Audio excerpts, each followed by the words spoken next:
मुंबईमध्ये आज मनसेचा महत्त्वाचा मेळावा पार पडणार आहे। गोरेगावच्या नेस्को सेंटर इथे सकाळी 10 वाजता त्याचं आयोजन करण्यात आलंय।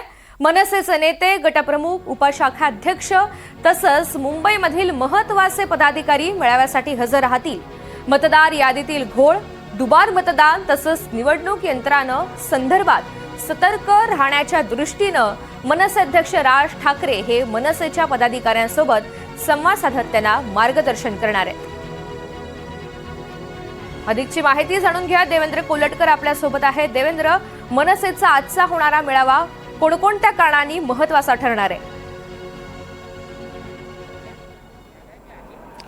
ऋतुजा, आपल्याला माहिती आहे की अगदी काही दिवसापूर्वीच मनसे अध्यक्ष राज ठाकरे यांनी विरोधी पक्षातील नेते मंडळींसह निवडणुकीचे मुख्य आयुक्त असतील, अधिकारी असतील, त्यांची मंत्रालयात जाऊन निवडणूक आयोगाच्या कार्यालयात जाऊन भेट घेतली होती आणि प्रामुख्याने निवडणुकांना घेऊन विविध प्रकारचे आक्षेप जे आहेत ते राज ठाकरे आणि इतर नेत्यांनी उपस्थित केले होते। मतदार यादीतील घोळ असेल, बोगस मतदान असेल किंवा इतर मुद्दे जे आहेत ते राज ठाकरेंच्या मार्फत उपस्थित करण्यात आले होते आणि त्याच अनुषंगी जे आहेत ते आज पदाधिकाऱ्यांना राज ठाकरे जे आहेत ते मार्गदर्शन करणार आहेत। कारण तोंडावरती स्थानिक स्वराज्य संस्थांच्या निवडणुका आहेत, खास करून मुंबई महानगरपालिकेची निवडणूक जी आहे ती अत्यंत महत्त्वाची आहे। त्यामुळे या सगळ्या पदाधिकाऱ्यांना, मनसेच्या पदाधिकाऱ्यांना जे महानगर प्रदेश मतदार यादी प्रमुख आहेत मनसेचे, त्यांना त्यासोबत गटाध्यक्ष, शाखाध्यक्ष या सगळ्यांना राज ठाकरे जे आहेत ते या सगळ्या संदर्भात मार्गदर्शन करणार आहेत। पदाधिकाऱ्यांनी कशा पद्धतीने सतर्क असलं पाहिजे, वेगवेगळ्या ज्या यादी असतील किंवा इतर जे विषय असतील त्यावरती कशा पद्धतीने काम केलं पाहिजे, या सगळ्याचं मार्गदर्शन जे आहे ते राज ठाकरे आजच्या मेळाव्यातून प्रामुख्याने करणार आहेत आणि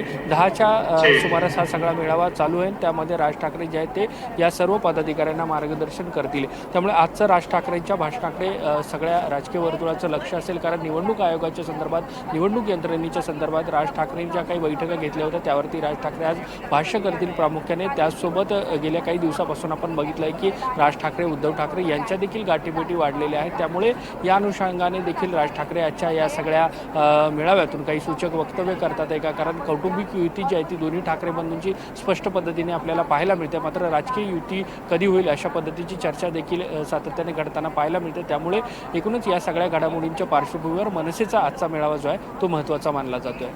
अगदी बरोबर आहे देवेंद्र, हेच ते नेस्को सेंटर आहे जिथे बऱ्याच वर्षांनी दोन्ही ठाकरे बंधू एकत्र आलेले होते आणि एकीकडे दोन्ही ठाकरे बंधू राजकीयदृष्ट्या एकत्र येण्याची चर्चा असताना याच मेळाव्यातून आज महत्त्वाची घोषणा होते का हे पाहायचंय।